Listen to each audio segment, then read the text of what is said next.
जी जी शुरू कीजिए। जीव यदि इस रहस्य को समझ जाए कि यह अखंड वाणी इस मिथ्या माया के ब्रह्मांड में लाने की मेहर किसने करी है और किसके लिए की गई है, तो उसके जीवन का एक पल भी माया के कार्यों में व्यर्थ नहीं जाएगा। वह अखंड वाणी के रस में, आनंद में गोता लगाएगा, झीलना करेगा। इसके अलावा उसको और कुछ भी अच्छा ही नहीं लगेगा। जो पावे ए पटंतर, ताकि पल ना वृथा जाए, सो इन रस में झीलत, ताको और कछु ना सुहाए। प्रणाम जी। हाँ जी द्वैत प्रणाम। ऐसा, हाँ जी, बोलिए। द्वैत ऐसा जोरावर देखो व्यापक रहा वैराट, काम क्रोध अहंकार ले सब चले उल्टी बाट। यहाँ कलयुग रूपी अज्ञानता का द्वैत बड़ा शक्तिशाली है। यह सारे वैराट के मानव के अंदर बैठा है। इस संसार के जीव काम क्रोध और अहंकार के वश में होकर उल्टे रास्ते चलते हैं और जागृत बुद्धि के एक शब्द की मार से यह कलियुगी अज्ञानता का द्वैत समाप्त हो जाएगा। इसे मारने में तथा 14 लोक में जागृत बुद्धि के ज्ञान फैलाने में एक पल भी नहीं लगेगा। प्रणाम जी। संगीता जी आप आ जाइए। दीदी मुझे ये चौपाइयाँ समझाना भी बाद में वापस से। हाँ संगीता जी बोल ले, फिर उसके बाद ये प्रकरण थोड़ा सा कठिन था तो इसके प्रश्न उत्तर अभी ले लेते हैं। तो संगीता जी आप आ जाइए। प्रणाम जी। प्रणाम जी। ए खेल क्या तुम खातिर तुम देखन आया जे, खेल देख के चलसी घर बाता करसी ए। ये साथ जी ये खेल हमारे लिए बनाया है, इसे आप देखने आए हैं। इसे खेल को देखकर हम वापस घर चलेंगे और घर चलकर क्या खेल देखा है इस पर बातें करेंगे। तुम खेल देखन कारणे किया मनोरथ ए मापिया तुम वास्ते कोई राखू नहीं संदेह।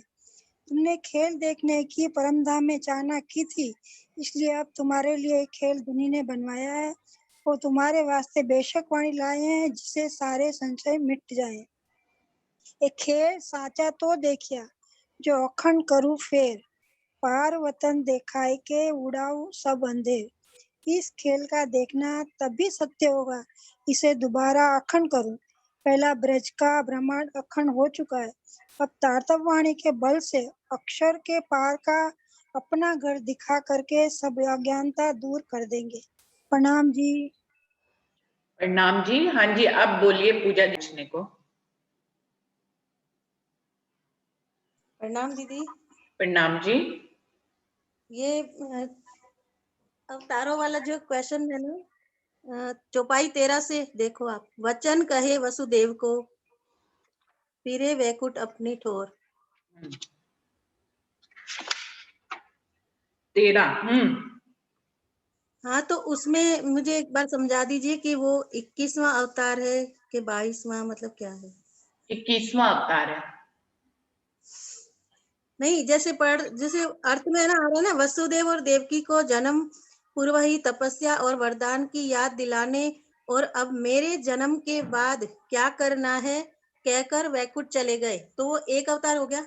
हाँ वो एक अवतार हो दूसरा गया। अवतार हमेशा धरती पे कोई काम करने आते हैं, तो उन्होंने ये काम किया और चले गए कि उनको क्योंकि अक्षातीत की आगे की भूमिका बनानी थी, तो एक अवतार हो गया। जो चतुर्भुज स्वरूप उनको भी कहा गया ना, चतुर्भुज स्वरूप आते हैं उनको दर्शन देते हैं, ये राम के बाद जो है ये उनका अवतार हो गया। और इसके जो आगे आ रहा है वो दूसरा अवतार है। कौन सा?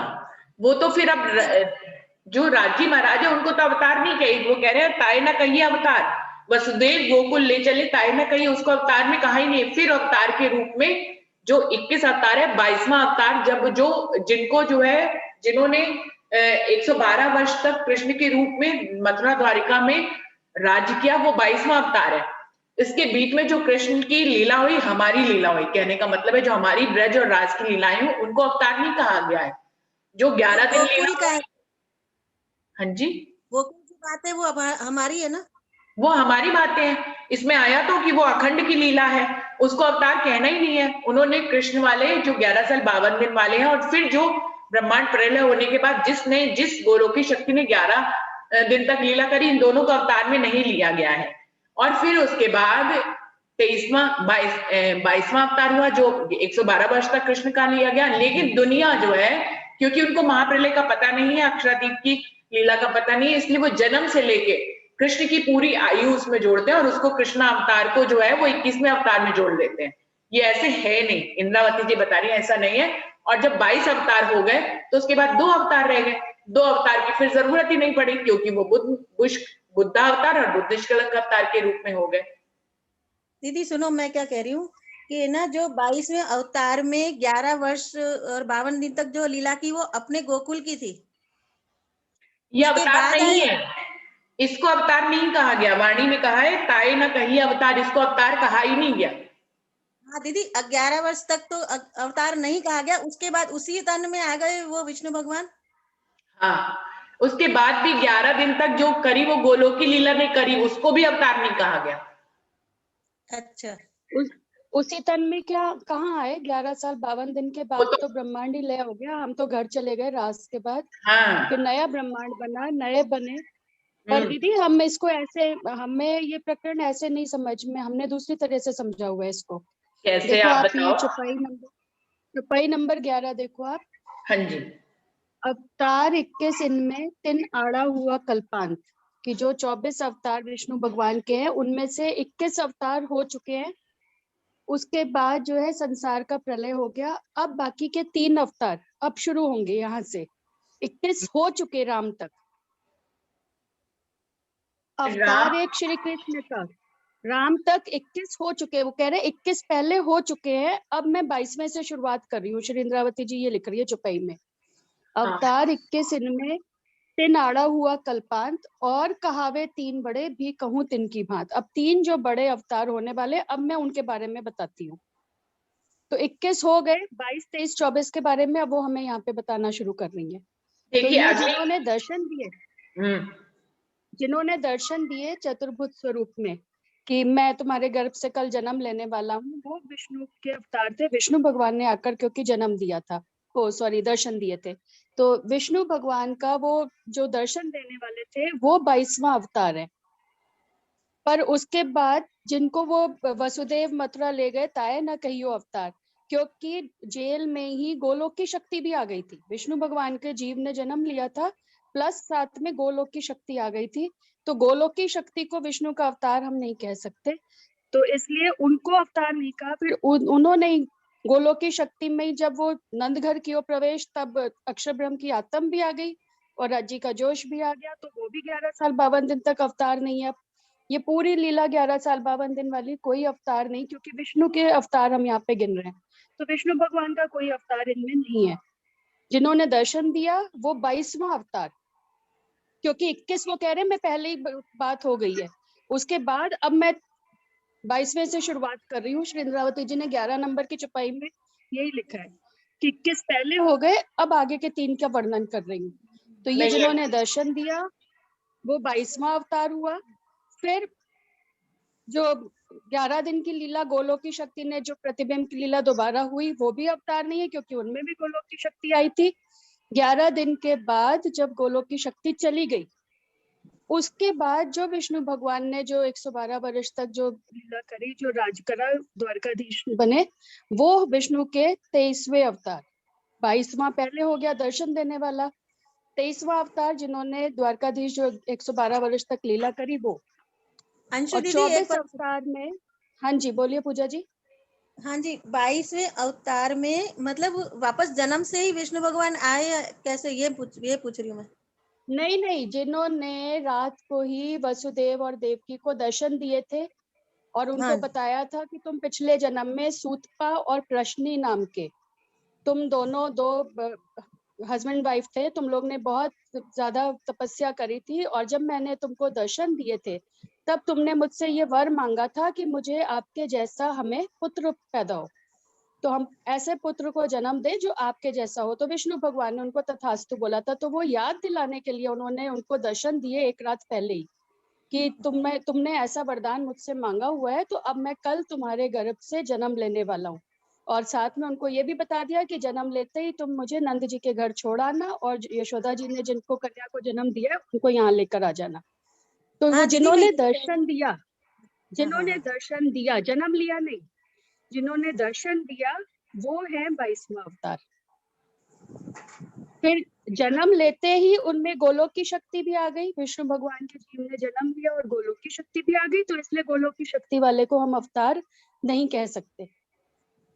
जो नहीं, 11 इसके साल 52 दिन लिखा है ना। हाँ, अंशु, आप एक चौपाई पे ध्यान दीजिए। अंशु, आप एक चौपाई पे ध्यान दीजिए, जो कि 11वीं चौपाई है, जो आपने भी पढ़ी है। अवतार 21, इनमें 3 आड़ा हुआ कल्पान।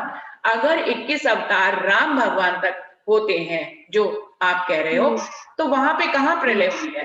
प्रलय 21वां अवतार के बाद कही है। यानी कि जो विष्णु भगवान ने जो चतुर्भुज स्वरूप में वसुदेव देवकी को दर्शन दिए, वो 21वां अवतार है। राम तक 20 अवतार उसके बाद भी दीदी तब भी कहाँ प्रलय हुई है? प्रलय तब भी कहाँ हुई है? वही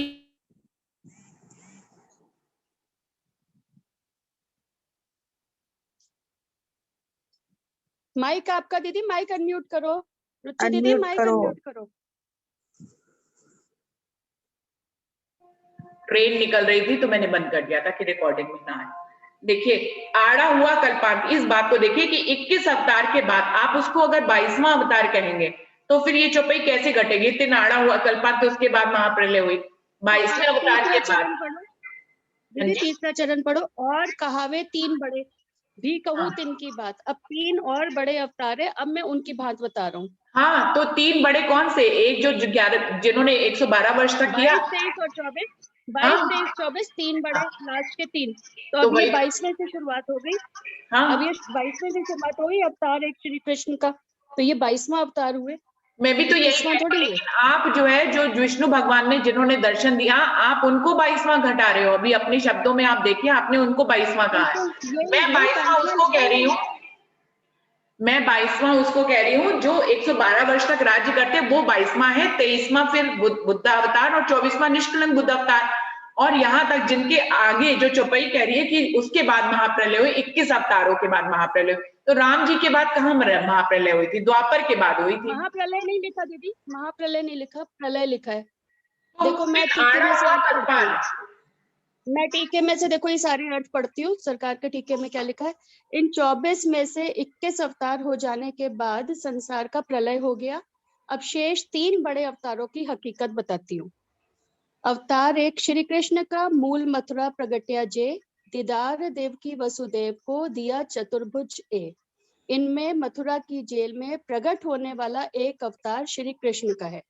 आगे के 3 की हकीकत बताती हूँ, ऊपर लिखा उन्होंने। अब वो शुरुआत कर रहे हैं मथुरा के जेल में जो प्रकट हुआ, जिसने 4 भुजा स्वरूप धारण कर वसुदेव और देवकी को दर्शन दिया। वचन कहे वसुदेव को, फिरे बैकुंठ अपनी ठौर, पीछे प्रगटे 2 भुजा, सो स्वरूप सनंद और। वसुदेव और देवकी को पूर्व जन्म की तपस्या और वरदान की याद दिलाकर, और अब मेरे जन्म के बाद क्या करना है कहकर बैकुंठ गए। ये एक अवतार हुआ जिन्होंने दर्शन दिया। तो उनको अवतार सारी तो हकीकत मैं भी बताई। इसको कह रही ये हूँ। एक अवतार हुआ। हाँ, खाली संख्या का फर्क है। आप उसको 22वां कह रहे हो और मैं उसको 21वां कह रही हूँ। बस फर्क सिर्फ इतना है। 21वां कह रहे हो, बस फर्क यही है। प्रणाम जी, सुंदर साथ जी के चरणों में प्रेम प्रणाम जी। मैं ये कहना चाह रही हूँ कि कल्पांत आप पता है किसको कह रहे हो? कल्पांत का मतलब होता है कि एक युग बीत गया, यानी कि वो त्रेता युग बीत गया, अब द्वापर युग आ गया, अब द्वापर शुरू हो गया। राइट, ये कल्पांत का मतलब होता है। ये त्रेता युग बीत, कल्पांत मतलब वो युग बीत गया। 21 अवतार मतलब 21 मतलब 20 अवतारों का युग बीत के अब 21वां अवतार आ गया। 21 का युग बीत गया।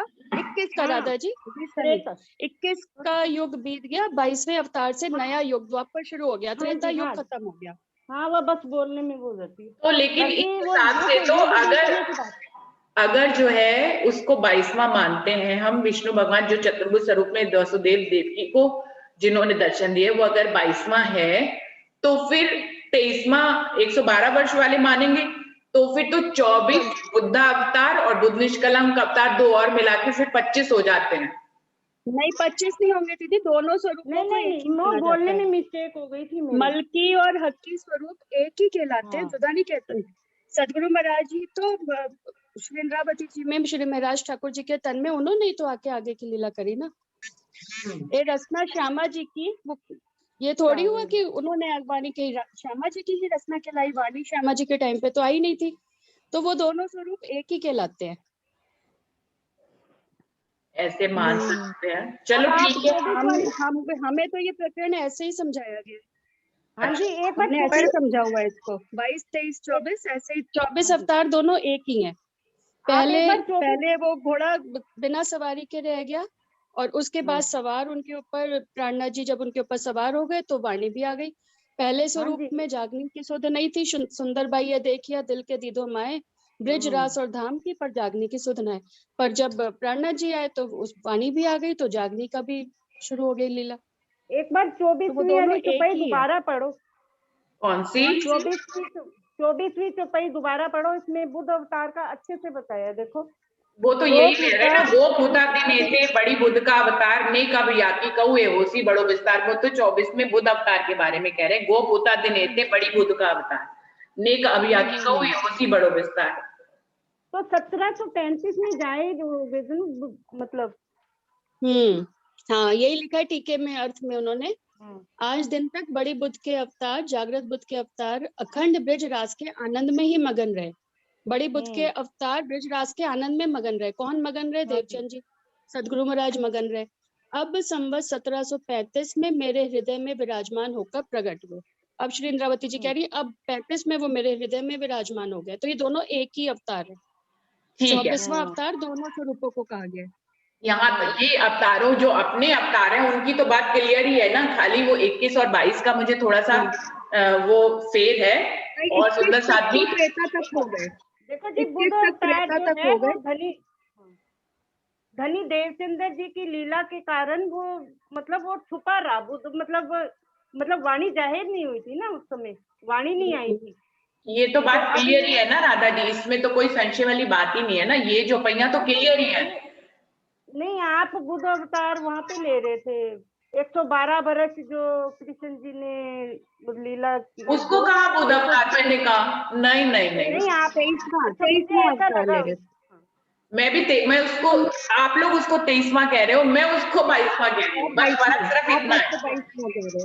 हाँ, यहाँ पे बुद्ध त्रेता तक हो गए हैं। 3 अवतार त्रेता युग तक हो चुके हैं। अब बाकी रह गए 21 अवतार हो गए हैं। अब 3 बाकी के रह गए त्रेता के बाद। तो द्वापर में 22वां और 23वां वो दोनों हो गए, और फिर कलयुग में 24वां अवतार हुआ। श्री कृष्ण के ही 2 है 123। चौपाइयों के हिसाब से तो यही समझ आ रहा है। ठीक है, ऐसे ले सकते हो, उसमें क्या है। मतलब 24 अवतार होने हैं। बाकी और सुंदर साथ भी अपने विचार बताएंगे कि उन्होंने कभी कुछ इसके बारे में पढ़ा है तो क्या पढ़ा है। सब एक सी बात है, हमारी और अंशु की कोई अलग बात नहीं है, सिर्फ संख्या का फर्क निकल रहा है और कुछ खास बात नहीं है। अरे कोई बात नहीं सुंदर साथ जी, गिनती में तो फर्क है। गिनती में तो है कि हमारी लीला है जो कृष्ण जी को जमुना जी ने जिन्होंने चरण, हाँ बस वो हमें अवतारों में लास्ट बस बुद्ध निष्कलंक अवतार से वाणी से मतलब है। हमें इन सब चीजों से मतलब ज्ञान की बात नहीं है।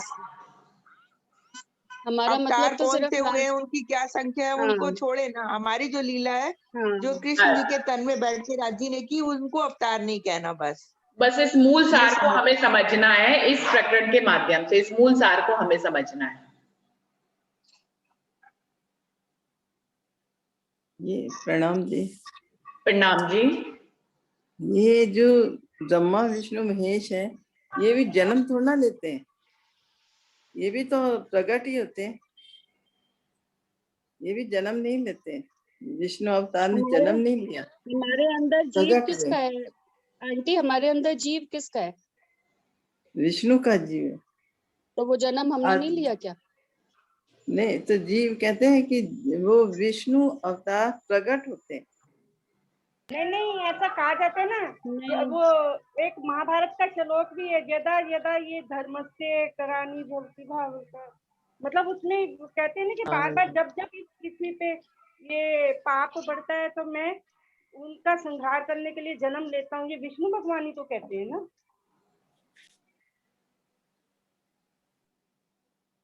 अवतार लेते हैं, मतलब जन्म नहीं लेते, अवतार लेते हैं। अवतार लेते हैं, जन्म लेते हैं, उनको ही अवतार कहते हैं। जो मनुष्य के रूप में कलयुग को मगर हटाने इसमें के लिए अपनी वाणी में भी लिखा है ये लोग भी प्रकट होते हैं, जन्म नहीं लेते। अवतार का मतलब सारे शक्तियों के साथ प्रकट होना, और जो जीव जन्म लेता है वो शक्तियों के साथ नहीं प्रकट होता, वो हाँ। सिर्फ विष्णु भगवान का जीव होता है, हाँ। अंश मात्र। अंश मात्र होता है, उसके अंदर ये प्रकट होके आते हैं, उनकी शक्तियां आती हैं। और जो अवतार होएगा उसमें पूर्ण शक्तियां, 24 कला संपूर्ण या 16 कला संपूर्ण। हाँ। जैसे राम आए तो 16 कला संपूर्ण, कृष्ण आए तो 24 कला संपूर्ण, इस तरह से।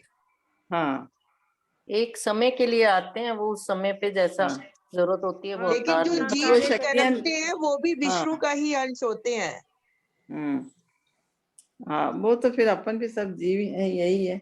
बाकी जो बुद्ध अवतार है वो कल्कि अवतार कहते हैं ना उनको। कल्कि मतलब अश्व अधूरो रेव, तो कल्कि अवतार तो ये धनी देवचंद्र जी की उसमें आ जाती है ना बात कि भाई वैसे वाणी के हिसाब से तो, वाणी के हिसाब से राधा जी मुझको भी यही लगता है 2 अवतार है, एक कल्कि अवतार, एक बुद्ध निष्कलंक अवतार। जब अश्व अधूरा रहा तो कल्कि अवतार हुआ, और जब प्राणनाथ जी जाहिर हो गए उस अश्व में सवार हो गए श्वेत घोड़े पे, तो बुद्ध निष्कलंक अवतार तब से कहलाए। तो वो 2 बड़े अवतार बोले जाते हैं, 2 बड़े अवतार लास्ट।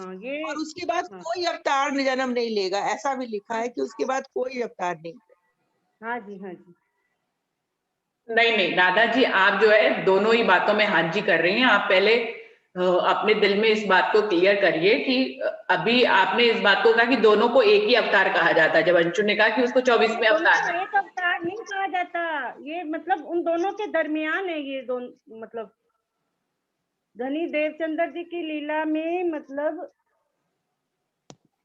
वो ज्ञान, मतलब वो अश्व अधूरा रह गया ना, तो यहाँ पे अब 1735 में जाहिर 24वें अवतार में ही दोनों को गिना गया है। हमें तो वाणी के हिसाब से चुपाई से यही समझ आ रहा है। ठीक है, जो भी है, बस हमें तो प्राणनाथ जी से लेना था। बस सबसे बड़ी बात ये है, सबसे बड़ी बात है, हमें बस प्राणनाथ जी को समझे, और कृष्ण की लीला में जो हुई वो भी राज्य की ही लीला थी, और वो अवतार की लीला नहीं थी। बस मेन हमें ये बात समझ।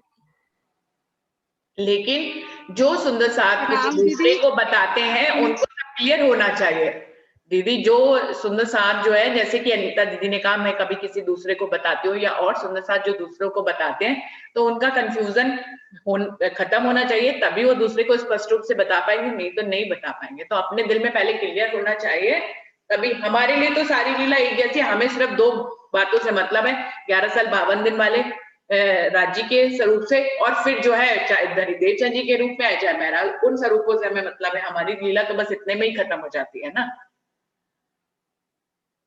प्रणाम दीदी, सभी सुंदर साथ जी को प्रणाम जी। दीदी, मैं इस बारे में ये कहना चाहूंगी, जैसे अपन ने भागवत में सब जगह लिखा हुआ है कि सफेद जो अश्व होगा वो अर्थ, धर्म, काम और मोक्ष का था। और जो मोक्ष का जो पैर है ना वो खड़ा हुआ था, वो खड़ा तो था, लेकिन जब सदगुरु महाराज आए तो वो मोक्ष का पैर नीचे हुआ। मगर जब महामती श्री प्राणनाथ जी आए तो निज बुद्धि के, जागृत बुद्धि के द्वारा जैसे ही उन्होंने जागनी की, लेकिन जब निज बुद्धि आई, सागर श्रृंगार और ये मातपति ज्ञान आया, तब लोगों को वास्तविक रूप से जागने का पता चला। इसलिए कहते हैं कि स्वरूप एक है, लीला दो। तो उसमें छुपा हुआ है, लेकिन माना यही जाएगा कि 23वां अवतार जो है बुद्ध का है, और 24वां कल्कि का अवतार है, तो वो देवचंद जी और उनको ही माना जाएगा। क्योंकि दुनिया तो यही समझती है ना कि विष्णु का था, तो गिनती के अनुसार वो लोग दूसरी बात समझते हैं। लेकिन यदि हम जो प्रणामी संप्रदाय के हैं, जिन्होंने वाणी का मंथन किया है, उनके अनुसार 23-24 रहेंगे वो। जैसे एक सिक्के के 2 पहलू होते हैं ना, तो वो उनको 23-24 अलग अलग उस तरह से दुनिया वालों के लिए सुनाया जाएगा, समझाया जाएगा।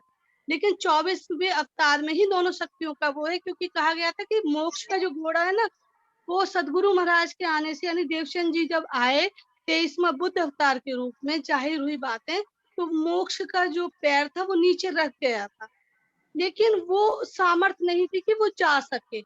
और जब श्री महाराज ठाकुर यानी अपने श्री राजी महाराज का जब आवेश आया, तभी वो घोड़ा चल पाया।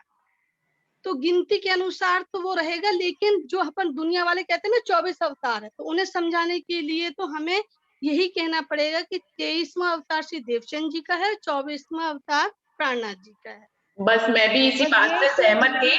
हाँ, 2 अवतारों के रूप में इनको गिना गया है कि वो घोड़े का पैर तो नीचे हो गया, लेकिन वो भागेगा तब जबकि उसके पास निज बुद्धि आएगी, वो शक्ति को घोड़ा कहा गया है। इसलिए अपने यहाँ निज बुद्धि और जागृत बुद्धि पे जोर दिया जाता है, बिल्कुल, कि वो जागृत बुद्धि का अवतार है, वो निज बुद्धि का निष्कलंक अवतार है। क्योंकि हम जब तक हाँ। श्रृंगार ये मार्फती वो नहीं पढ़ते हैं, तब तक हम कृष्ण में भ्रमण करते हैं। लेकिन जैसे ही हमें इनका बोध होता है, तो हमें राज्य वाला आवेश हमारे अंदर आता है, हम हमेशा राज्य वाली छवि देखते हैं। बिल्कुल सही है। लेकिन कोई नहीं, हम लोग कल इसको एक बार और टीकाओं से, क्योंकि हमारा काम है क्या, मंथन करना सुंदर साथ जी, तो इसमें हमें अपने दिल में कोई बात ऐसे टेढ़े रूप में नहीं बिठानी है, हमें अभी सिर्फ और टीकाओं को भी पढ़ लेना है, इसके बारे में और टीका क्या कह रहे हैं। तो सुंदर साथी, हम लोग बहुत सारे लोग हैं, तो सिर्फ एक टीका से पढ़ के जो हम लोगों ने इस बातों को निर्धारित किया है, जरूरत है कि इस विषय को हम भले चाहे 4 दिन बाद या 5 दिन बाद और ले सकते हैं, और तब तक हम इनको और टीकाओं से भी पढ़ेंगे, जिससे कि हम इतने सारे लोग हैं और टीकाओं को का विस्तार भी पढ़ेंगे, और तब फिर हम यहाँ पे दोबारा से प्रेजेंस होके इसके बारे में दोबारा बात कर लेंगे। दिल में हमें मालूम है कि हमें किस अवतार से जुड़ना है, हमें पता ही है, राज्य की मेन बात है, तो राज्य के जो कृष्ण वाला स्वरूप है, और राज्य का जो मैं यानी देवचंद जी और मैं ठाकुर वाला स्वरूप है, वही हमारे स्वरूप है, हमारे दिल के का रूप है। दुनिया को समझाने के लिए हम इन अवतारों की गिनतियां 1-2 दिन बाद भी करेंगे, और तब तक हम और टीकाओं से पढ़ेंगे। ये कौन सी चौपाई है? कहाँ पे चौपाई कौन? ये पूरा प्रकरण ही मैम, सुशीला जी, इसमें पूरे प्रकरण में ही सारी खाली अवतारों की बात है, तो हर पूरा प्रकरण ही पढ़िए आप, 40 चौपाई का है, कोई विशेष चौपाई से आप कैसे समझेंगे? पूरा प्रकरण में 11 और 24 नंबर की वैसे मेन चौपाइयां जो अपन डिस्कस कर रहे हैं, मीना आंटी। हाँ जी, अंशु जी, 36वीं चौपाई भी बहुत इम्पोर्टेंट है। देखो ना, अवतार जो निष्कलंक को सो अश्व अधूरो रेव, इसमें पूरे ढंग से बताया अर्थ में। पढ़ो तो आप पढ़ो इसका अर्थ। शास्त्रों में निष्कलंक अवतार होने की घोषणा की थी, और घोड़े पर सवार न होने से अधूरा बताया था, क्योंकि किसी ने भी घोड़े पर सवार होने वाले पुरुष को नहीं देखा था, इसलिए घोड़े को कलंकी कहा गया। हे साथ जी, श्री देवचंद जी महाराज को ब्रज रास और धाम का ही ज्ञान था, जागने की सुध नहीं थी, इसलिए अवतार अधूरा रहा। और प्रमाण के लिए चौपाई, सुंदर बाई ये देखिया, दिल के दीदो माहे, ब्रज रास और धाम की, पर जागने की सुध नहीं, वो अवतार अधूरा रहा। इसलिए वो पूरा कब हुआ? जब उसके ऊपर स्वामी प्राणनाथ जी विराजमान हुए, तब वो पूर्ण हो गया वो अवतार। दुनिया को बताने के लिए हम यही बताएंगे कि 23वां और 24वां हमारे 2 स्वरूपों की लीला, मलकी और हक्की स्वरूप की लीला ही बताएंगे हम दुनिया वालों को, क्योंकि वो कृष्ण को एक ही अवतार मानेंगे। वो नहीं मानेंगे कि जिसने जन्म लिया वो अलग है, जो लीला कर रहा है वो अलग है, वो ऐसा नहीं समझेंगे। तो उनको बताने के लिए हमें 23वां 24वां यही बताना पड़ेगा। पर हमें वाणी की चौपाइयों से ये बात क्लियर है कि 22वां वो है जिन्होंने दर्शन दिए, 23वां जिन्होंने लीला करी, और 24वां हमारे दोनों स्वरूपों की लीला। हमारे लिए ये बात क्लियर होनी चाहिए। दूसरे को बताना है तो हमें ऐसे ही बताना पड़ेगा। एक कृष्ण के हो गए 22वां, और 23वां अपने देवचंद जी महाराज की लीला, और 24वां प्राणनाथ जी।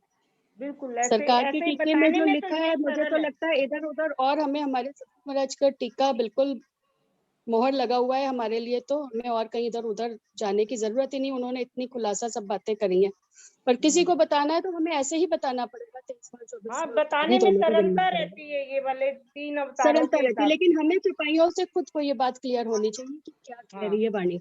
वाणी तो यही कह रही है कि 22वां अलग है कृष्ण का, जो जिन्होंने दर्शन दिया, 23वां जिन्होंने लीला करी, और 24वां हमारे दोनों स्वरूपों की लीला। वाणी यही कह रही है। देखिए जहां तक बात टीका की है, मैं ये कहना चाहूंगी कि बुद्धियों का यहाँ पर भी जो परमहंस हुए हैं उनमें भी बुद्धियों का विकास धीरे धीरे होता है। तो उसके बाद भी और भी टीके आए, उनमें और भी बातों का खुलासा किया गया है। तो मैं तो ऐसा मानती हूँ कि मुझे हम सबकी राय लेते हैं, हम सब टीकाओं को पढ़ते हैं, और उनमें से जो होता है, मैं किसी भी टीके को अंतिम अवस्था नहीं मानती, क्योंकि मेरे अनुसार ब्रह्मांड आगे बढ़ता चला जाता है और बुद्धियों का, परमहंसों के अंदर भी बुद्धियों का विकास होता है। इसको बहुत बहुत परमहंसों के अंदर हमने देखा है, मतलब उनकी लीलाओं को सुन के देखा है कि रतन महाराज जी के अंदर किस तरह से बुद्धि का विकास हुआ था, फिर आगे जो है सरकार के अंदर किस तरह से बुद्धि का विकास हुआ, फिर आगे जो परमहंस हुए उनके अंदर बुद्धि का विकास कैसे हुआ, क्योंकि महाराज जी के समय तक सिर्फ कृष्ण की बात की जाती थी, सरकार के समय राज्य की बात की जाने लगी, तो बुद्धियों का विकास होता रहा। तो हम हर टीके को सम्मान देते हैं और उसकी बातों को समझते हैं। मैं टीके को कभी भी अंतिम मानती ही नहीं, मैं सिर्फ वाणी को अंतिम मानती हूँ। वाणी सबसे बड़ा अंतिम है, लेकिन जो लोग उसको अर्थ करते हैं, उन अर्थों को पढ़ के हमें कभी कभी हम लोग राहें लेते हैं और आगे बढ़ते हैं। तो सुंदर साथ जी देखते हैं कि क्या है, बाकी ये अभी हमें अपना इसमें जो सार है वो हमें क्लियर है, उसमें हम में से किसी को कोई संशय नहीं है। बाकी ये जो कहना कि दूसरों को समझाने के लिए कैसे कहना, ये वाणी की चौपाइयों में निर्देश नहीं दिया गया कि आप दूसरों को कैसे समझाएंगे। ये वाणी की चौपाई नहीं कहती कि आप कैसे समझाएंगे, वो आपका अपना भाव है कि हमें कैसे समझाना है। तो हम लोग आगे बढ़ेंगे इससे, और समय का थोड़ा सा वो भी हो रहा है, और कोई सुंदर साथ को कुछ जरूर कहना है तो जरूर आए। दीदी ये बात भी तो इस चीज से जाहिर हो रही ना, ब्रह्म सृष्टि होती ब्रज रास में, प्रेम हो तो लक्ष्य बिन। बिल्कुल। सो लक्ष्य अव्वल को लियाए रूह अल्लाह, पन्नत आखिरी इलम पूरा। हाँ, क्योंकि वो कहा गया है ना कि जागृत बुद्धि के घोड़े पर जब अक्षरातीत सवार हो जाएंगे, तभी तो ज्ञान रूपी तलवार से अज्ञानता का नाश होगा। बिल्कुल बिल्कुल, ये तो बिल्कुल सही है ना आप जो कह रहे हैं। बहन जी कल के समय के बारे में बात करें, बहन जी समय के बारे में बताइए, कल कितने बजे बैठना है? सब लोग, ये मैं रिकॉर्डिंग बंद कर देती हूँ।